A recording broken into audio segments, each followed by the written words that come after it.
Moi, je connais pas le off-Broadway, mais je pense on doit être un peu pile là-dedans. C'est-à-dire, voilà, on est dans une comédie musicale, dans tous les sens du terme, mais voilà, c'est pas un grand plateau avec Ouais, ouais, ouais. 40 girls et un bateau qui arrive, et voilà, mais on essaye d'être dans le cœur de ce qui fait une comédie Ouais. musicale, c'est-à-dire ce jeu, cet équilibre entre la musique et le jeu et la parole. Ouais, ouais. Hein, voilà. Il y aura de la vie sur le plateau. Moi, c'est ce qui m'intéresse le plus, c'est que ce soit vivant, c'est que ce soit vrai. Même si c'est drôle, il faut vraiment que les acteurs soient extrêmement sincères, même si les personnages sont hauts en couleur. On veut absolument pas des personnages caricaturaux où on est extrêmement loin de tout ce qui peut être café-théâtre ou choses comme ça. C'est une vraie pièce de théâtre qui brasse énormément de genres différents.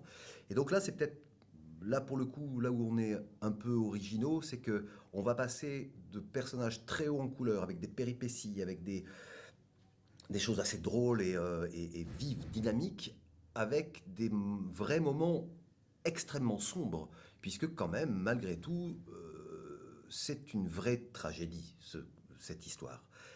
Ce n'est pas qu'une vraie tragédie, mais c'est à la fois une tragédie, une véritable histoire d'amour extrêmement romantique, avec des sentiments, ça vole haut, quoi. Et en même temps, il y a des personnages beaucoup plus populaires qui sont voilà, plus ancrés dans quelque chose de plus drôle. Voilà. Et donc on va passer d'un style à l'autre, comme Shakespeare peut se permettre de le faire. Voilà, Gaston Leroux se permet ce genre-là. D'un seul coup, il plonge dans une histoire d'amour très très sombre, et puis une page après, ou un chapitre après, il est complètement dans une galerie de personnages assez drôlatique. Voilà. Et il a cette liberté-là. Moi, c'est ce qui m'a plu. Je ne connaissais pas plus que ça Gaston Leroux. Et j'ai été attrapé par cette liberté-là. Je me suis dit, oh, mais quel voyou, quoi. Il y a un côté voyou chez cet homme que j'ai beaucoup aimé. Et on essaie de retrouver ce côté-là où les gens vont se dire, ah, alors c'est drôle. Ah merde, mais c'est pas que drôle du tout. Ah, mais c'est vachement émouvant aussi. Ça se passe en 1923, à Paris en 1923. Donc j'ai essayé de garder quand même une couleur, une certaine couleur, disons, de l'époque. Hein. À l'époque, il y avait des Charleston, il y avait du One Step, il y avait encore des valses, voilà. Donc on est voilà, dans une sorte de, de mélange entre le lyrique, l'opérette et cette variété des années 20. Il y a beaucoup, beaucoup, beaucoup d'amour, il y a beaucoup de fantaisie et beaucoup de péripéties, donc ça permet d'aller dans des styles musicaux très différents.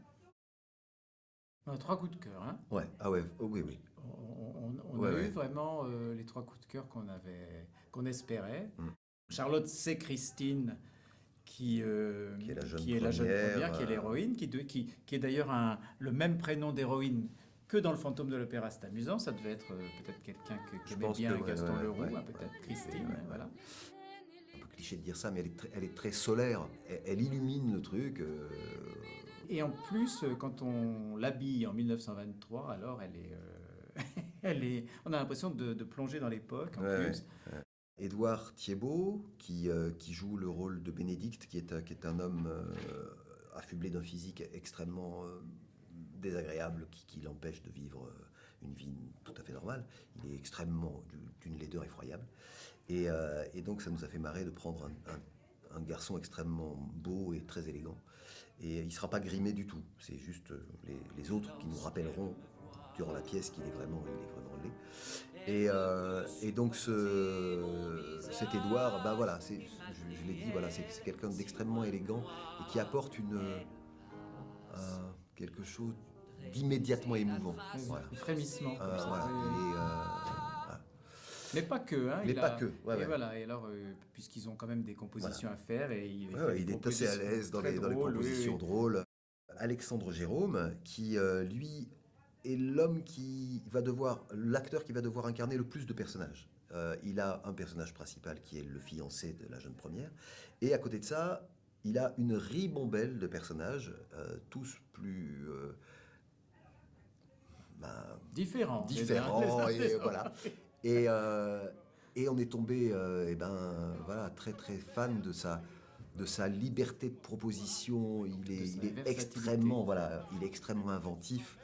Et c'est vachement agréable d'avoir ça parce qu'il est aussi le garant d'une tonicité du spectacle avec tous ces personnages. Il faut être virtuose pour passer de la narration à un personnage sans avoir... Les acteurs seront tous habillés avec une tenue de base années 20, mais ils ne vont pas changer de costume pour incarner l'un ou l'autre des personnages. Il y aura juste quelques petits éléments, un gant par-ci, un éventail par-là, quelques petites choses pour que les spectateurs soient pas perdus.